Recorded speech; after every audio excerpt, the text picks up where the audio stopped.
let's go with some feedback. Let's go with Jennifer in San Diego, California. Steve, amazing guest. Thank you so much for having Lisa on. Lisa, I'm curious, how important is it to set goals, to have a timeline?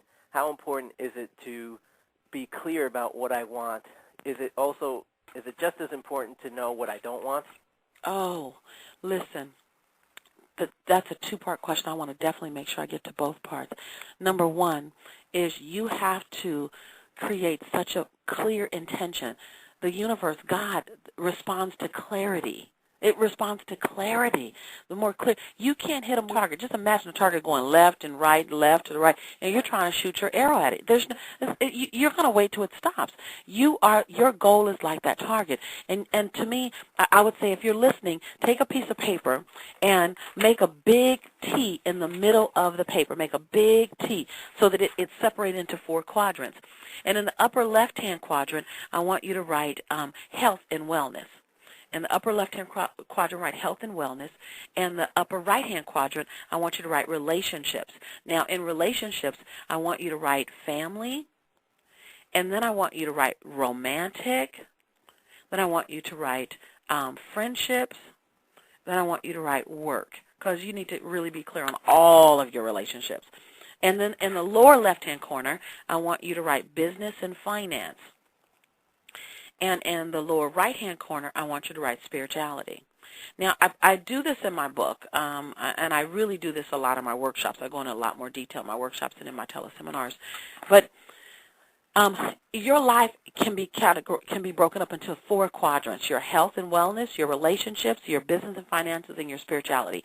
Anything can go in there. Like when you talk about relaxing, where does my relaxation go? Go into your relationship, because that's your relationship with self. So you can put self on there as well.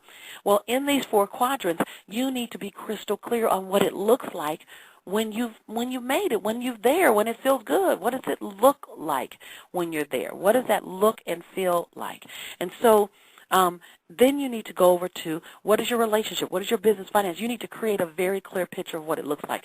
So I have the people that I coach do 2 things. Number 1, you do 2 of these. So prepare to do 2 of these. The first one is what it looks like when it's done. Not what you want, but what it looks like when it's done. So what I would write in health and wellness is, my body feels superb. My back feels great. My knees feel great.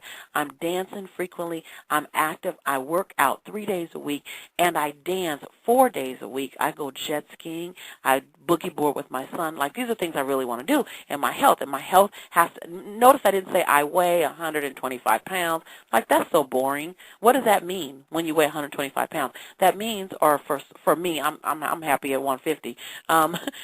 It says, when I look in the mirror, I love every inch of my body, naked. That level of clarity.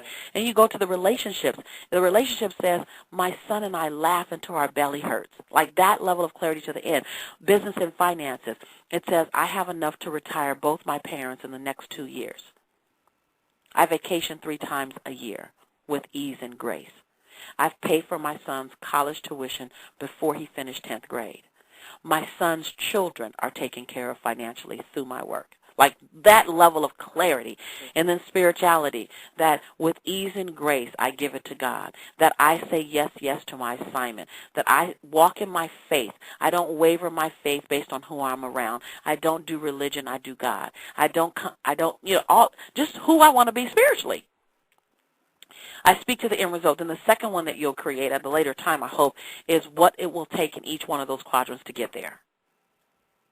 So then you have the one where it's already done. Then you have the one, this is what it's going to take. And then what I begin to create is I begin to create a timeline for myself. And I got to say this, people who are achievers are on this call. You're not on this call if you are, you don't want anything in life and you're a slacker. You're not on the call. Slackers are doing something else. You want something. So I have to say this, be kind to yourself in the timelines. We have a tendency as achievers to not be kind to ourselves in the timelines. Be patient with yourself. You have a lifetime to enjoy it, so give yourself time to achieve it.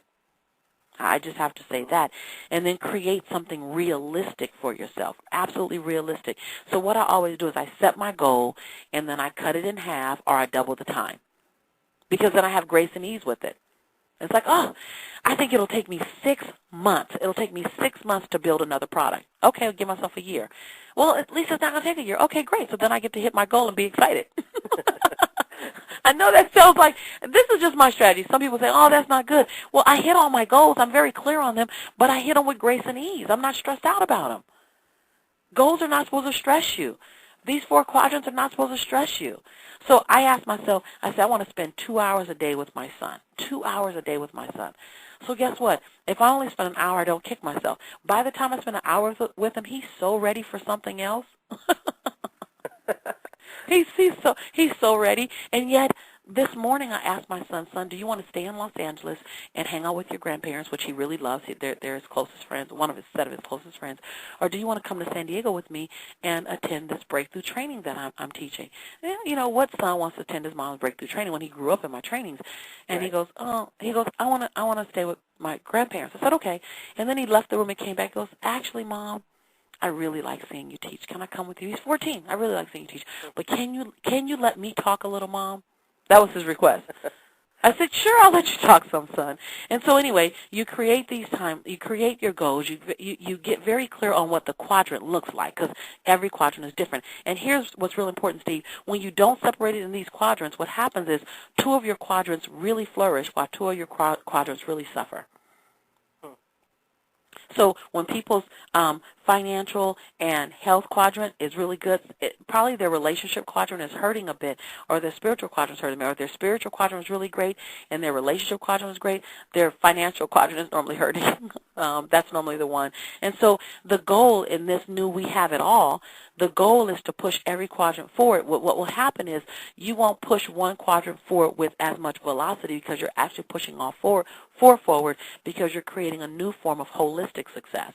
I coach a lot of millionaires and billionaires. I'm blessed to have some of the most successful people on the planet as my clients, very private, and none of them are asking me to coach them on how to make money. I've moved into the season now where God has me coaching celebrities. I don't know. I've never, ever marketed. Don't even know how to reach them, but somehow they're all finding me, and I'm coaching celebrities. And so I'm not coaching them how to do what they do. They're masterful. I've been their fans for years, or how to make money. They know how to make money, but I'm coaching them on how to, most of the billionaires that I'm coaching and millionaires, on how to get in good relationship with their children before they die. Because that quadrant is totally deprived, totally suffering. And then the spirituality, oh my God, it's like, hi, let's get back. And so there is an opportunity to see. What do you think about that? It's so powerful, and I think that you're absolutely right. When you talk about it, we do similar things. We do the coaching. And you see people who have 2 of them figured out. You know, they've got the spirituality things. They'll quote something to you. They're living, you know, in spiritual bliss, but they got to put free samples on layaway. You know what I mean? Right. You got it. Yeah. You got it. And it's because we haven't, separated our quadrants. We haven't separated them. Like this, for me, this helped to save my life. So I'm just giving you something that helped to save my life. Because my business was flourishing, but my health was dying. That I could move through the world, but I didn't feel good in movement. I didn't feel good about the body I was moving with. As a matter of fact, I ignored my body. It just was something that held up my head. And that didn't feel good. My relationships were great. My spirituality was strong, but it was my health that was absolutely suffering. Absolutely. It was the only one. And then as my business began to grow, I realized my relationships began to suffer. I had to be intentional. And so this saved me. And when I say saved me, you would have seen me. You would have seen my brand. It would have been out there, but I wouldn't have been living the life I love. And I would look back 30 years from now and say, where did it go wrong? Where did it tweak? See, your life is like a big ship going in a direction. And when things begin to fall off the path, when you begin to let something go unmaintenance, it's like you had your goal when you started. You turned that ship in that right direction, Steve, and then you made this little bitty turn. You can't even notice little bitty turn, this small little turn. And I don't know. I always ask, what is that thing on the back of the ship? I think it's the rudder or something, and it's so small you don't even see it. And you make these little bitty turns. You look up 30 years, and you were on your way to Bahamas, and you ended up in Fiji. And it's true, and you could have built easily this pseudo personality where it happens all the time, especially in this industry, where you know, metaphorically, Lisa, everybody goes to your funeral, but nobody misses you. You know what I mean? And you could have built that, but instead you get these 4 quadrants and you're touching lives, and it's not so much about what's etched in your tombstone. Instead, it's etched in the hearts and everyone you've touched, and it's so much more powerful.